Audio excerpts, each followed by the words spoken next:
তাহলে মটন কষা বানানোর জন্য আমি সবার প্রথম এখানে 1.5 কেজি মতো পাঁঠার মাংস নিয়ে নিয়েছি। চেষ্টা করবেন এই পাঁঠার মাংসের পিসগুলো যেন একটু চর্বি সহ হয়। এবার এই মাংসগুলো আমি ম্যারিনেট করে নিচ্ছি। ম্যারিনেশনের জন্য দিয়ে দিচ্ছি পরিমাণ মতো নুন,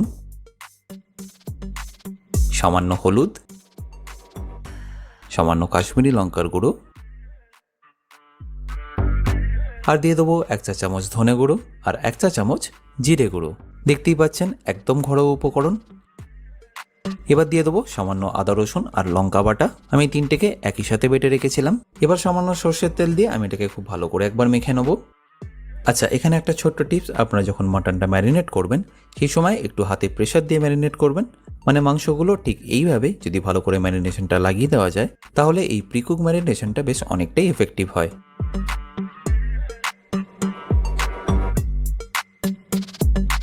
এবার ঢাকা দিয়ে মিনিমাম 1 ঘন্টা মতো আপনাদের এটাকে রেখে দিতে হবে, তাহলে কিন্তু এটার বেস্ট রেজাল্টটা পাওয়া যাবে।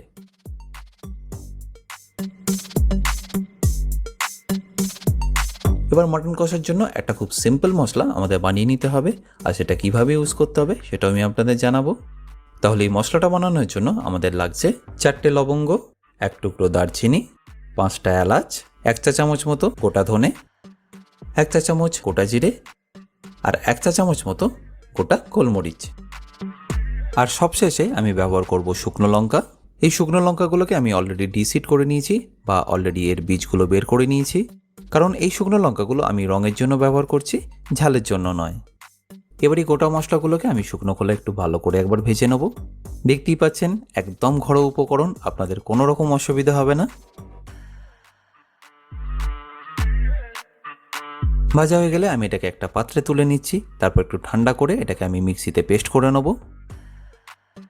এবার একটা পাত্রে আমি নিয়ে নিচ্ছি প্রায় 3 চা চামচ মতো টক দই।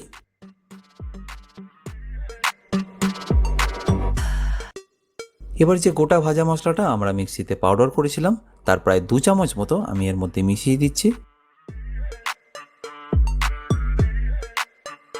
তারপর সামান্য জল দিয়ে এটাকে খুব ভালো করে একবার আমাদের মিশিয়ে নিতে হবে।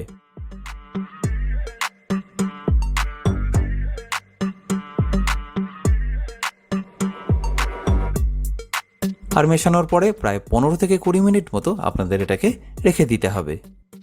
এবার ফাইনালি আমি মটন কষাটা বানিয়ে নিচ্ছি। তার জন্য আমি একটা পাত্রে নিয়ে নিচ্ছি সর্ষের তেল। তেলটা একটু গরম হলেই আমি তাতে দিয়ে দেবো তেজপাতা, আর তার সাথে দিয়ে দেবো পাতলা করে কাটা পেঁয়াজ। এই মটন কষাটা আপনাদের কিন্তু একটু ধৈর্য ধরে করতে হবে, কারণ পেঁয়াজগুলো ভাজতে বেশ অনেকক্ষণ টাইম লাগে। প্রায় 10 থেকে 15 মিনিট আপনাদের এই পেঁয়াজটাকে ভেজে নিতে হবে।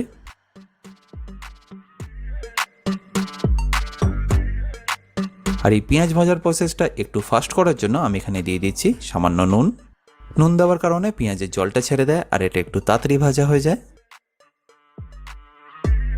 যখনই দেখবেন পেঁয়াজটা থেকে জলটা বেরিয়ে গেছে ঠিক সেই সময় আমাদের এখানে দিয়ে দিতে হবে খুব সামান্য চিনি। এখানে চিনি দেওয়ার কারণ মিষ্টি হওয়ার জন্য নয়, যাতে পেঁয়াজের কালারটা আরও সুন্দর হয় সেই জন্য এখানে চিনিটা দিয়ে দিচ্ছি। যখনই দেখবেন পেঁয়াজটা এরকম লাল হয়ে ভাজা হয়ে গেছে তখন এর মধ্যে দিয়ে দিতে হবে আদা রসুন আর লঙ্কা বাটা। আর এটাকে একবার ভালো করে মিশিয়ে নিয়ে আমি এখানে ব্যবহার করব মাত্র 2টো মশলা। প্রথমে দিয়ে দেবো কাশ্মীরি লঙ্কার গুঁড়ো, আর দ্বিতীয়ত খুব সামান্য হলুদ। আরেকবার ভালো করে মিশিয়ে নিয়ে আমি এর মধ্যে দিয়ে দেবো ম্যারিনেট করা মাটনগুলো। আচ্ছা, এবার বলে রাখি আপনারা চাইলে এটাকে দুভাবে করে নিতে পারেন। আচ্ছা, প্রথমত ঠিক এইভাবে কষিয়ে, আর দ্বিতীয়ত আপনারা প্রেশার কুকারেও এটাকে সিটি মেরে নিতে পারেন। ঠিক কোন সময় আপনাদের প্রেশার কুকারে দিতে হবে সেটাও আমি আপনাদের জানাবো। তার আগে এই মাটনটাকে আপনাদের প্রায় 5 থেকে 7 মিনিট খুব ভালো করে একবার কষিয়ে নিতে হবে।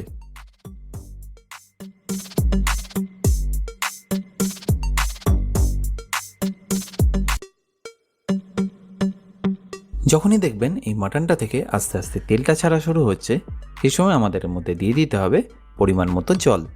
আর এখানে আপনাদের এই জলের ব্যবহারটা কিন্তু একটু আলাদাভাবে করতে হবে।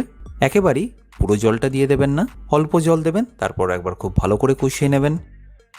যখনই দেখবেন জলটা থেকে তেলটা ছাড়া শুরু হচ্ছে ঠিক সেই সময় আরেকবার আপনারা জল দিয়ে দেবেন। আর এই প্রসেসটা আপনারা প্রায় 3 থেকে 4 বার কন্টিনিউ করবেন। এটা করার কারণ হচ্ছে এই যে পেঁয়াজগুলো দেখছেন সেগুলো এরকম বারবার জল দিয়ে করলে খুব তাড়াতাড়ি গলে যায়, আর এই মাটন কষার গ্রেভিটা খুব স্মুথ হয়। আশা করি এই টিপসগুলো আপনাদের নিশ্চয়ই কাজে লাগবে। আর যারা প্রেসার কুকারে করে নিতে চান তাদের জন্য বলে রাখি, এই জল দেওয়ার প্রসেসটা আপনাদের মিনিমাম 2বার হলেও করতে হবে। মানে 20 থেকে 25 মিনিট আপনাদের কিন্তু এটাকে ভালো করে একবার কুক করেই নিতে হবে। তারপর প্রেসার কুকারে দিয়ে 3 থেকে 4টে সিটি আপনাদের মেরে নিতে হবে। আর যারা আমার মতো একদম প্রপার কষিয়ে রান্না করতে চান তাদের জন্য সময় লেগে যাবে প্রায় 50 থেকে 1 ঘন্টা। আমার প্রায় সময় লেগেছে 1 ঘন্টা মতো বারবার এরকম জল দিয়ে মাংসটাকে কষিয়ে নেওয়ার জন্য।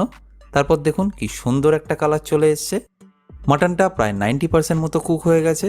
আর ঠিক এই সময় আমাদের দিয়ে দিতে হবে দই মেশানো মশলাটা। দইটা দেওয়ার পরে প্রায় আরও 10 থেকে 15 মিনিট আপনাদের এটাকে কুক করে নিতে হবে। তাহলেই আমাদের মাটন কষা কিন্তু একদম রেডি।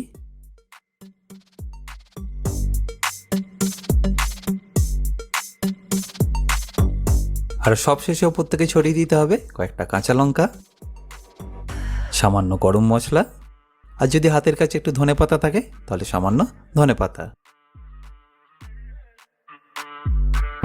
তাহলে আপনারা নিশ্চয়ই দেখলেন যে কত সহজে আর কত কম উপকরণ দিয়ে এই মাটন কষাটা বাড়িতে তৈরি করে নেওয়া যায়। এবার একবার ভালো করে মিশিয়ে নিয়ে গরম গরম পরিবেশন করুন মাটন কষা।